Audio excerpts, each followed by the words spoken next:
Hello, I'm CG Ian. This is a quick video to show how to make text animation in Canva.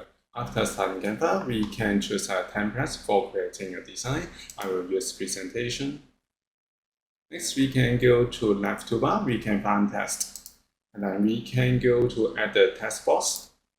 Now we can start to type. For example, I type text animation.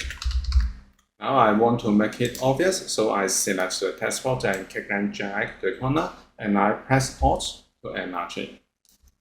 Now we can select the text box again, and then go to top option bar. We can find Animate. Click, and then go to Animate panel. We can choose the effects for animation.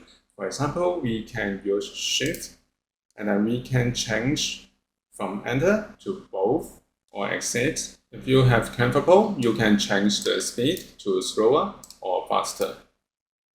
And also you can change the character, words or line. And also you can change the direction.